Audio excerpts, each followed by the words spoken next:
नमस्कार दोस्तों, मैं हूं धीरज मेहता और आप देख रहे हैं मैट्रिक गुरुजी। दोस्तों, आज से मैं शुरू करने जा रहा हूं सीबीएसई और आईसीएसई क्लास 10th के बच्चों के लिए मैथ्स की शुरुआत। तो दोस्तों, आज मैं आपको सिलेबस के साथ साथ जो पहला टॉपिक है मैं अपने तरीके से पढ़ाऊंगा। जैसे सिलेबस है उसके अकॉर्डिंग मैं आपको नहीं पढ़ाऊंगा। जो बढ़िया बढ़िया चैप्टर उसको मैं पहले खींचूंगा, बड़ा बड़ा चैप्टर। तो फ्रेंड्स, पहले हम देखते हैं कि सीबीएसई क्लास 10 का जो सिलेबस है वो किस तरह से पैटर्न पे आधारित है।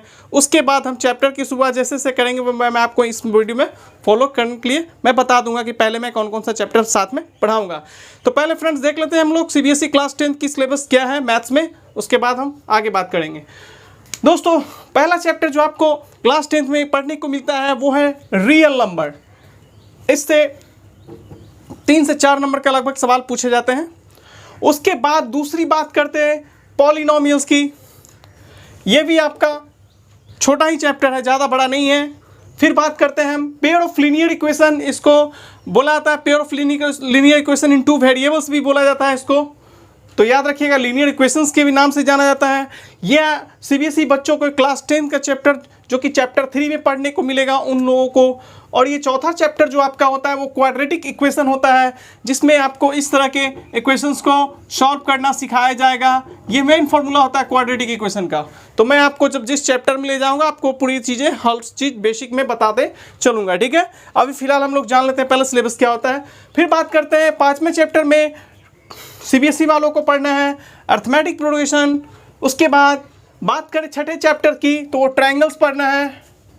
ट्रायंगल्स के बारे में पढ़ना है कि ट्रायंगल्स क्या होता है, कितने टाइप्स के होते हैं, और ये स्पेशली बात करें तो ये ज्योमेट्री का पोर्शन है।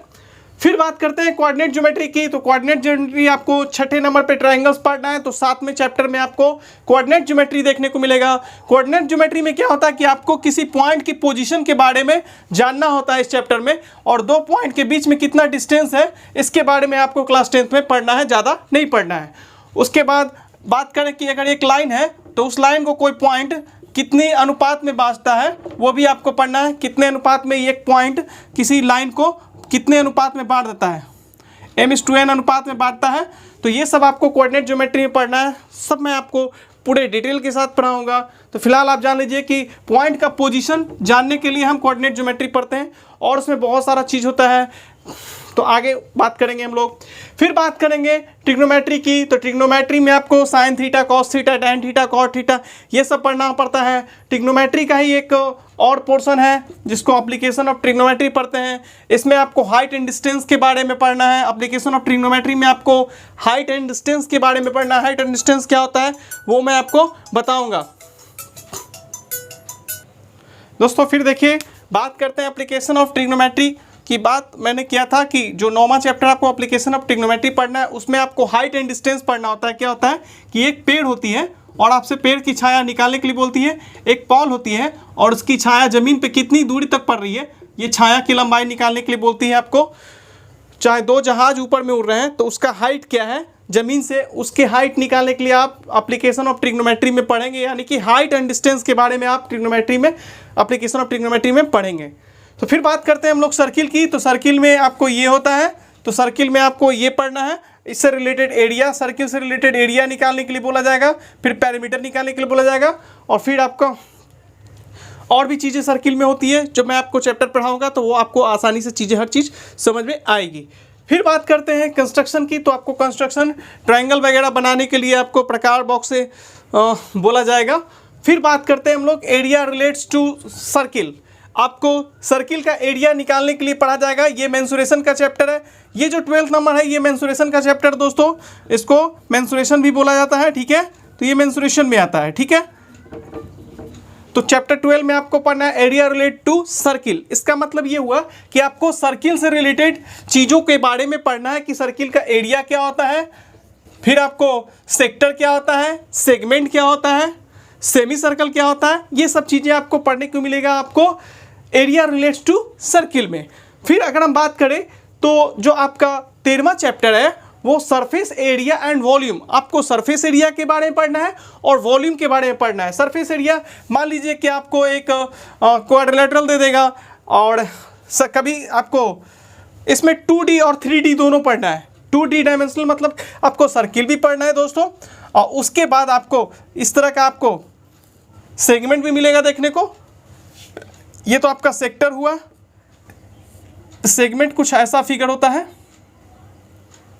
जब मैं आपको पढ़ाऊंगा तो आपको अच्छे से पूरी चीज़ें को बताऊंगा कि सेगमेंट क्या होता है, सेक्टर क्या होता है, सेमी सर्कल क्या होता है, ये सब चीज़ आपको मैं बताऊंगा। सरफेस एरिया, अगर आप बात करें सरफेस एरिया में आपको क्यूब के बारे में भी थोड़ा बहुत पढ़ने को मिलेगा क्लास 10th में, और 9th में तो आप पूरा पढ़ के ही आए हैं। और आपको क्यूबॉइड तो इसमें ज़्यादा नहीं मिलेगा आपको, और इससे रिलेटेड कुछ चीज़ें मिलेगी आपको क्लास 10th में पढ़ने के लिए। और क्यूबॉइड के बारे में, क्यूबॉइड का सरफेस एरिया आपसे पूछेगा। सरफेस एरिया ये हुआ क्यूबॉइड का। टोटल 6 सरफेस एरिया होता है दोस्तों, क्यूब में क्यूबॉइड दोनों में। तो आपको वॉल्यूम के बारे में आपको पढ़ना पड़ेगा, और साथ में आपको सरफेस एरिया क्या होता है, आपको एक स्फेयर दिया रहेगा। स्फेयर का आपको बोलेगा सरफेस एरिया निकालने के लिए स्फेयर रहेगा, इसका सरफेस एरिया निकालने के लिए बोला जाएगा आपको। फिर आपको वॉल्यूम निकालने के लिए बोला जा सकता है। कौन से सरफेस एरिया एंड वॉल्यूम की बात कर रहे हैं, आपको शंकु के बारे में यानी कि आपको कोन के बारे में पढ़ना पड़ेगा। इसका सरफेस एरिया निकालने के लिए बोलेगा कोन का, और आपका वॉल्यूम भी कोन का निकालने के लिए बोलेगा। फिर आपको सिलेंडर पढ़ना है। क्या क्या पढ़ना है चीज़ों को मैं थोड़ा सा बता देता हूँ, फिर तो मैं जब पढ़ाऊँगा आपको पूरी चीज़ें डिटेल में बताने वाला हूँ। फिर आपको जो 14 चैप्टर पढ़ना है, 14वां चैप्टर है वो आपका स्टैटिक्स है, डेटा से रिलेटेड ये चैप्टर होता है। और फिर जो आपका 15वां चैप्टर पढ़ना है वो प्रोबेबिलिटी होता है, और आपका 15 ही चैप्टर टोटल आपको सिलेबस में पढ़ना है दोस्तों। तो ये 15 चैप्टर आप मत समझिएगा कि ये बहुत कम है, ये काफ़ी चैप्टर है। आप लोग को पूरे साल लग जाएगी आराम से। जब मैं पढ़ाऊँगा हर चीज़ों को, छोटी छोटी चीज़ों को मैं आपको समझाते चलूँगा। तो दोस्तों आप हमारे साथ यूँ ही बने रहें। आज की क्लास में मैंने आप लोगों को सिलेबस के बारे में बताया है, साथ में अब मैं आपको एक चीज़ और बताता हूँ। फिर आपको नेक्स्ट आपको वीडियो में आपको मैं जिस तरीके से बताऊंगा उस तरीके से आपको पढ़ने को मिलेगा। तो पहला चैप्टर जो दोस्तों मैं आपको पढ़ाऊंगा वो आपका होगा पेयर ऑफ लीनियर इक्वेशन। ये सबसे फर्स्ट में पढ़ाऊंगा क्योंकि इससे रिलेटेड कुछ आते हैं। इसका जो बेसिक कॉन्सेप्ट है कुछ चैप्टर में आ जाता है, तो इसीलिए पहला मैं आपको पेयर ऑफ लीनियर इक्वेशन के बारे में पढ़ाऊंगा। आप घबराइए नहीं, आपको 0 से हाई लेवल तक मैं पढ़ाऊंगा। फिर दूसरा चैप्टर जो भी मैं पढ़ाऊंगा वो एनसीईआरटी बुक से रिलेटेड होगा। फिर देखिए दूसरा चैप्टर जो मैं आपको पढ़ाऊंगा वो होगा आपका, देखिए क्वाड्रेटिक इक्वेशन। पहला आपको पेयर ऑफ लीनियर इक्वेशन मैं पढ़ाने जा रहा हूँ। फिर दूसरा जो मैं आपको पढ़ाऊंगा वो क्वाड्रेटिक इक्वेशन होगा। थर्ड चैप्टर में जो आपका होगा वो अरिथमेटिक प्रोग्रेशन में पढ़ाऊंगा। फोर्थ चैप्टर में जब मैं आपको पढ़ाऊंगा आकर, तो फोर्थ चैप्टर में मैं आपको बताता हूँ, मैं इस तरह से पढ़ाऊंगा कि आपको बड़ा बड़ा चैप्टर कवर हो जाए। पहला हो गया पेयर ऑफ लीनियर इक्वेशन, दूसरा होगा क्वाड्रेटिक इक्वेशन, तीसरा होगा अरिथमेटिक प्रोग्रेशन, चौथा जो हो गया आपका वो हो जाएगा आपका ट्रिग्नोमेट्री। ये बड़ा बड़ा चैप्टर है दोस्तों, इसलिए मैं इसको पहले रिकवर करूंगा। पांचवा मैं आपको लेकर चलूंगा अपने अकॉर्डिंग, तो ट्रिग्नोमेट्री, फिर उसका एप्लीकेशन पढ़ाऊंगा। ट्रिग्नोमेट्री से रिलेटेड ये भी चैप्टर है। फिर जब आप ये पढ़ लीजिएगा तो मैं आपको ये एरिया ऑफ सर्किल्स पढ़ाऊंगा। ये सब बड़ा बड़ा चैप्टर है जो कि मैं पहले खत्म करने वाला हूँ। फिर सरफेस एरिया एंड वॉल्यूम आपको मैं पढ़ाऊंगा।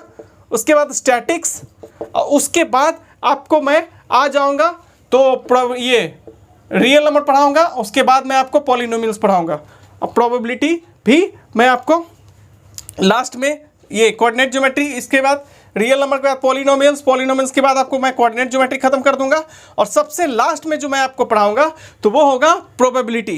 तो दोस्तों मैं किस तरीके से पढ़ाऊंगा ये मैंने आपको बता दिया। फर्स्ट नंबर पे पेयर ऑफ लीनियर इक्वेशन, दूसरे नंबर पे मैं आपको पढ़ाऊंगा क्वाड्रेटिक इक्वेशन, तीसरे नंबर पे अरिथमेटिक प्रोग्रेशन पढ़ाने जा रहा हूँ। चौथे नंबर पे जो मैं आपको पढ़ाऊंगा वो पढ़ाऊंगा मैं क्या, ट्रिग्नोमेट्री, और उसका फिर 5वें नंबर एप्लीकेशन पढ़ाऊंगा इसका।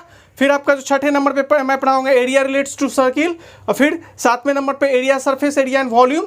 फिर 8वें नंबर पे स्टैटिक्स आपको पढ़ाऊंगा। फिर आपको 9वें नंबर पे रियल नंबर, 10वें नंबर पे आपको मैं पॉलिनोमियल्स पढ़ाऊंगा। फिर 11वें नंबर पे कोऑर्डिनेट ज्योमेट्री पढ़ाऊंगा। और फिर मैं आपको लास्ट में आपको मैं ट्राइंगल्स, ये ट्राइंगल ज्योमेट्री का पोर्शन ये है, ट्राइंगल्स भी पढ़ाऊंगा। फिर ये सर्किल भी जो है वो भी ज्योमेट्री से ही रिलेटेड है। ये ट्राइंगल के बाद मैं आपको सर्किल पढ़ाऊंगा, और सबसे लास्ट आपका होगा कंस्ट्रक्शन। दोस्तों आप हमारे साथ यूं ही बने रहें ताकि आपको कुछ फ़ायदा मिल सके और आप आसानी से चीज़ों को फ्री में पढ़ सकें। और एकदम बेसिक आपका कॉन्सेप्ट के साथ साथ मैं आपको इतना बेस मजबूत कर दूंगा कि आप जब एंटर में जाएंगे और मैथ्स लेंगे तो आपको उतना दिक्कत तो होगा क्योंकि इंटरमीडिएट सिलेबस जो काफ़ी बड़ा होता है, लेकिन आपका मैं यहाँ पे बेस इतना ठोस कर दूंगा ना कि आपको कोई दिक्कत नहीं होगी, आपको मैथ में पूरा इंटरेस्ट जाग जाएगा पढ़ने में। तो दोस्तों हम मिलेंगे अगले वीडियो में, तब तक के लिए धन्यवाद। एक बात आप ध्यान से सुनिएगा, अगर आपको पसंद आया तो आप प्लीज़ चैनल को सब्सक्राइब करें और अपने दोस्तों के बीच भी शेयर कीजिएगा। हम अगले वीडियो में दोस्तों आपको पढ़ाएंगे, मैं जो पहला पढ़ाऊंगा वो पैरेलल लीनियर इक्वेशन होगा। थैंक यू, धन्यवाद दोस्तों। तो आपको मैं आज शुरू करने वाला हूं पेयर ऑफ लीनियर इक्वेशन और आप देख रहे हैं मैट्रिक गुरुजी। दोस्तों ये सीबीएसई क्लास 10 चैप्टर 3 है, ये क्लास 10 के बच्चों के लिए, सीबीएसई वाले के लिए है। तो मैं पहले आपको लीनियर इक्वेशन क्या होता है उसका मैं बेसिक बताऊंगा, फिर उससे रिलेटेड कुछ मैं आपको एग्जांपल देने वाला हूं। तो पहले देखिए लीनियर इक्वेशन होता क्या है। An equation in the form of ax plus B Y plus C. अगर कोई भी इक्वेशन दोस्तों, इक्वेशन कब कहलाता है वो जानिए। मान लीजिए ये नंबर है 2x प्लस 5, अगर ये चीज टोटल बराबर नहीं दिया हुआ है, बराबर कुछ नहीं दिया हुआ, अगर ऐसे दिया हुआ है बराबर कुछ नहीं ये दिया हुआ है, तो दोस्तों ये एक्सप्रेशन कहलाएगा। क्या कहलाएगा? एक्सप्रेशन, एक्सप्रेशन कहलाएगा। लेकिन यही चीज 2x प्लस वाई बराबर कुछ भी लिख दे तो वो इक्वेशन कहलाएगा। बराबर के बाद 0 भी लिख दे, 5 लिख दे, 10 लिख दे, कुछ भी लिख दे, बराबर अगर नजर आ गया और उस साइड कुछ भी हो गया तो वो इक्वेशन कहलाता है। क्या कहलाता है? इक्वेशन। सिंपल में पहले जानिए कि इक्वेशन क्या होता है, ये इक्वेशन कहलाएगा। ठीक है, जब हम बात करें सिंपल फॉर्म में तो आपने 9th क्लास में पढ़ा होगा x प्लस बी। तो x प्लस बी जो है ये लीनियर एक्सप्रेशन है। क्या ये? चूंकि ये x प्लस बी है ये लीनियर इक्वेशन होगा। लीनियर उसीलिए बोलते हैं जब वेरिएबल्स पे पावर एक होता है, वेरिएबल्स पे पावर क्या होता है? एक होता है, तो उसको लीनियर बोला जाता है। अब linear equation in one variable है, यहां पे वेरिएबल जो है केवल x है, दो को नहीं है, वेरिएबल क्या है? केवल एक है, तो इसके वन वेरिएबल वाला है। लीनियर बोलेंगे वेरिएबल पे पावर एक होना चाहिए तो वो लीनियर कहलाने लगता है। चूंकि दोस्तों यहाँ पे x प्लस बी लिखा और बराबर कुछ नहीं लिखा, इसका मतलब बराबर नहीं दिया हुआ है, इसका मतलब ये हुआ कि ये लीनियर एक्सप्रेशन है। ये क्या है? ये लीनियर एक्सप्रेशन कहलाएगा, एक्सप्रेशन। ठीक है, बात समझ रहे हैं? ये लीनियर एक्सप्रेशन कहलाएगा। लेकिन इसी चीज को जब आप x प्लस बी अब बराबर 0 लिख दे या बराबर कुछ लिख दे, इसका मतलब ये हुआ अब ये बराबर हो गया है तो ये इक्वेशन कहलाएगा। क्या कहलाएगा? सबसे पहले इक्वेशन क्या होता है वो आप समझ गए होंगे। बराबर कुछ भी हो जाए वो इक्वेशन कहलाने लगा। अब लीनियर है, क्वाड्रेटिक है, क्या है, कैसे पता करेंगे? तो वेरिएबल्स पे पावर आपको देखना, अगर एक है तो वो लीनियर हो जाएगा। बात समझ गए? क्या हो जाएगा? लीनियर। और कितना वेरिएबल है अगर इस इक्वेशन में, इसको टोटल को हम पहले में इक्वेशन बोलेंगे, हो गया। फिर क्वाड्रेटिक है कि लीनियर है, तो वेरिएबल पे पावर जाके चेक करेंगे। वेरिएबल पे पावर अगर एक नजर आ जाए तो वो लीनियर हो गया। अब लीनियर इक्वेशन तो हो गया, कितने वेरिएबल में है? तो यहाँ पे केवल एक ही वेरिएबल नजर आ रहा है, तो इसीलिए ये जो होगा linear equation in one variable होगा। क्या होगा? एक वेरिएबल के रूप में ये लीनियर इक्वेशन है। समझ गए बात? ये क्लास 9th में आप लोगों ने पढ़ा होगा, 8 में पढ़ा होगा, क्लास 10th 9th में आपको ये लीनियर इक्वेशन इन 2 वेरिएबल्स पढ़ने को मिला होगा। देखिए अब यही चीज है दोस्तों, ax प्लस बी वाई, अब प्लस सी दिए, प्लस क्या दे दिए? सी लिख दिए और उसके बाद कुछ नहीं लिखे, तो ये लीनियर इक्वेशन है। लीनियर क्यों है वो जानिए।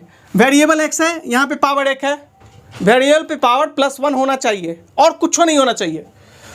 वेरिएबल y है, इस पर भी पावर +1 है, तो हमारे पास जो भी वेरिएबल था उस पर पावर एक है, इसीलिए लीनियर हो गया। सबसे पहले लीनियर हो गया।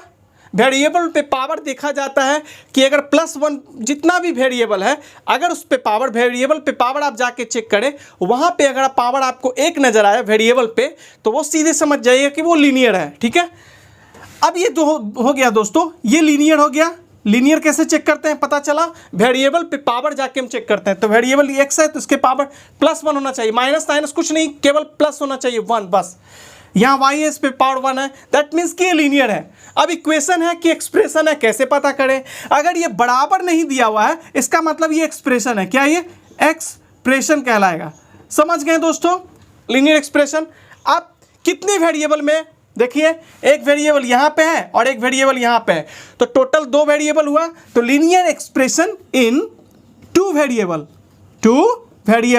यहां तक आपका दिमाग में कॉन्सेप्ट बैठ गया होगा, ठीक है।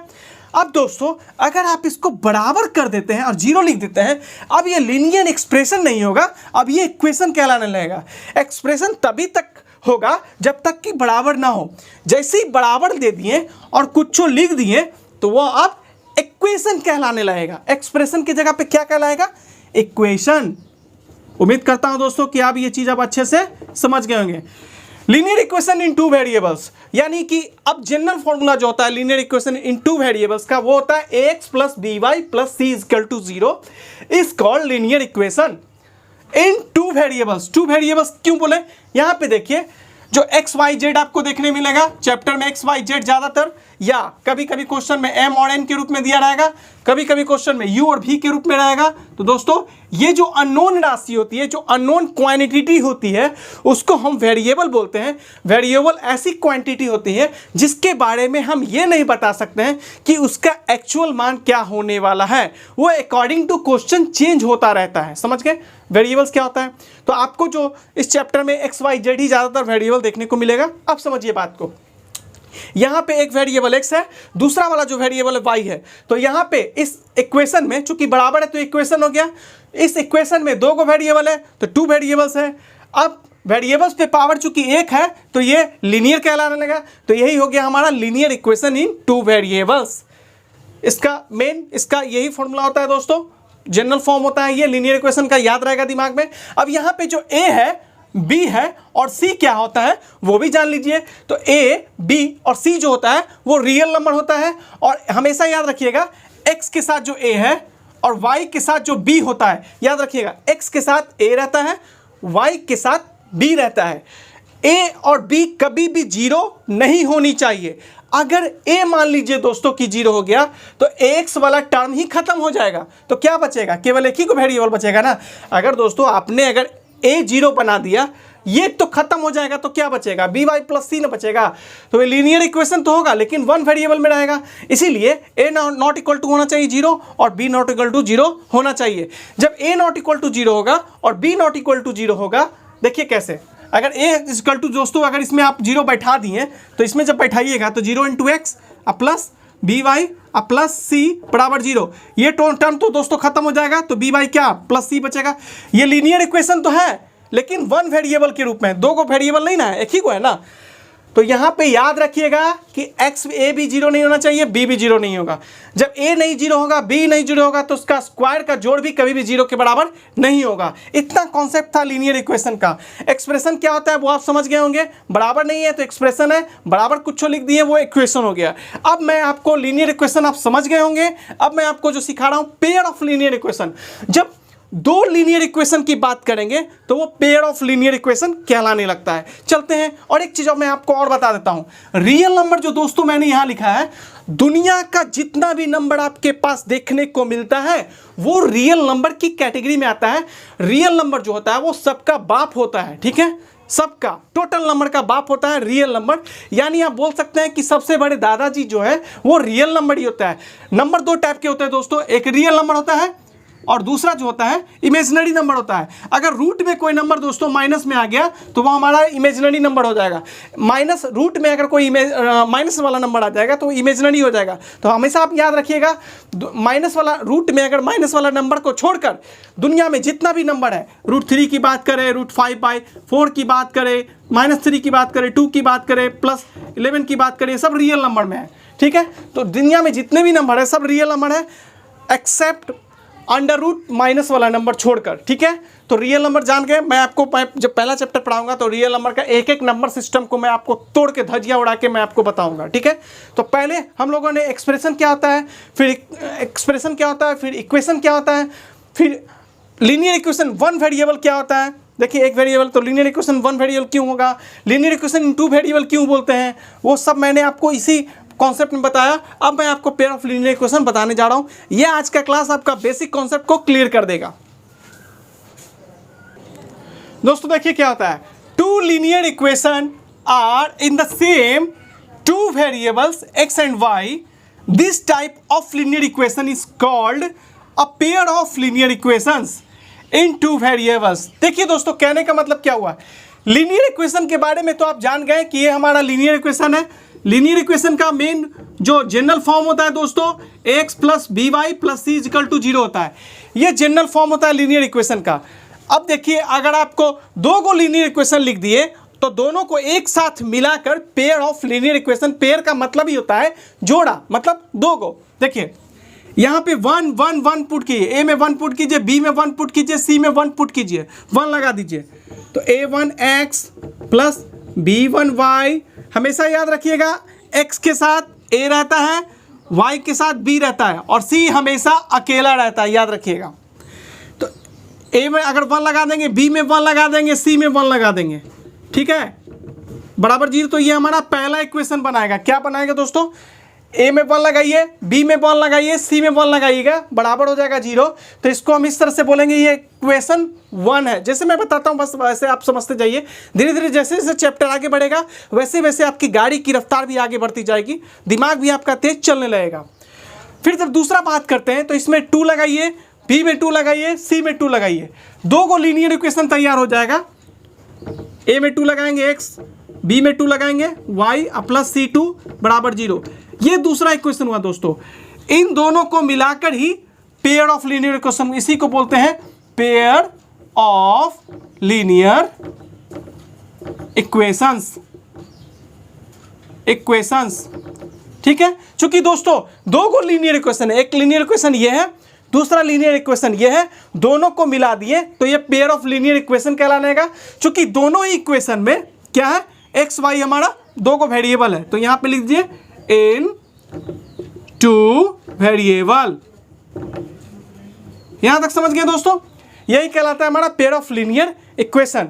एक चीज आपको याद रखनी है, यहां जो पहला इक्वेशन में a1 b1 c1 जो है, a1 not equal to 0, b1 not equal to 0, a2 not equal to 0, b2 not equal to 0।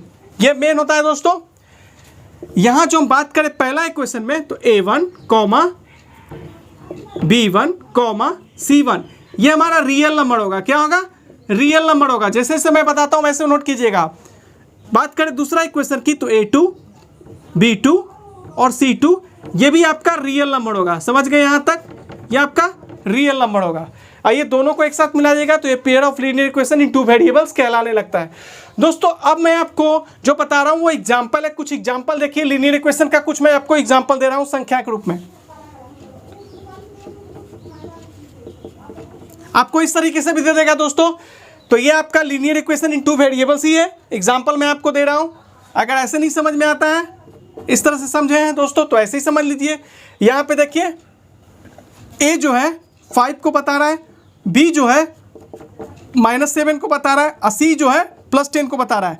दोस्तों मैं आपको एग्जांपल भी दे रहा हूं लीनियर इक्वेशन का, और a के जगह पे क्या, x के साथ a रहता है, y के साथ b रहता है और c अकेला रहता है। देखिए मैं आपका इसका a b c का वैल्यू भी साथ में निकालना सिखा रहा हूं, ताकि आगे के चैप्टर में आपको थोड़ा सा भी दिक्कत नहीं होगा। एक और एग्जांपल उठा लेते हैं दोस्तों। इसी को हम ऐसे भी लिख सकते थे, इसी चीज़ को दोस्तों आप बराबर की पट्टी भी लिख सकते थे, ठीक है, ऐसे भी लिखते, तभी ये लीनियर इक्वेशन नहीं था, ठीक है। अगर मान लीजिए कुछ और ले लेते हैं हम लोग, 3x - 6y बराबर 12। ये दोस्तों ये आपका एग्जाम्पल है, लीनियर इक्वेशन का ही एग्जाम्पल है, ये आपका लीनियर इक्वेशन का ही एग्जाम्पल है। और भी मैं एग्जाम्पल आपको दे सकता हूँ। यहाँ पे जो है a का वैल्यू 3 बताएगा, b का जो वैल्यू है वो -6 बताएगा, माइनस वाला संख्या लिया जाता है, और c जो है वो c बराबर के उस साइड में है, c जो है वो +12 है, ठीक है। तो यहाँ पे देखिए एग्जाम्पल भी मैं आपको साथ में लेकर चल रहा हूँ। एक एग्जाम्पल अगर आप और लेना चाहें तो ले लीजिए, 5/2x + 7/3y प्लस बराबर दे दिए 12/13। दोस्तों ये भी आपका जो है वो लीनियर इक्वेशन का एग्जाम्पल है। हमको नंबर से मतलब नहीं कि नंबर में आपका फ्रैक्शन भी हो सकता है, रूट वाला भी संख्या हो सकता है, उससे मतलब नहीं है। 5/2 जो है दोस्तों a को बता रहा होगा, सब एग्जांपल बता रहा हूँ लीनियर इक्वेशन का। b जो है दोस्तों वो आपका 7/3 बता रहा होगा, और c जो है आपका 12/13 बता रहा होगा। लीनियर इक्वेशन का एग्जांपल मैंने आपको दिखाया दोस्तों, ये रहा एक एग्जांपल। दूसरा एग्जांपल मैंने ये लिया था इसी को, और एक ये इसी को मैंने इस तरीके से लिखा था। दूसरा एग्जाम्पल आप इसको समझिए और तीसरा एग्जाम्पल आपका इस तरह से रहेगा। आपको बहुत तरीके से आपको क्वेश्चन दिया जाएगा, तो आप घबराइए नहीं। लीनियर इक्वेशन का जितना भी आपको कॉन्सेप्ट होगा वो मैं आपको सिखाते चलूँगा। दोस्तों, अगर आपको हमारा वीडियो पसंद आता है, आपको क्लास पसंद आता है, तो प्लीज़ चैनल को सब्सक्राइब करें और CBSE के जितने भी छात्र हैं, आपके दोस्त हैं, उन तक ये चैनल पहुंचाइए ताकि वो भी फ्री में आराम से मैथ्स और साइंस की तैयारी अच्छे से कर सकें। हम मिलेंगे अगले वीडियो में, तब तक के लिए धन्यवाद। जय हिंद, वंदे मातरम।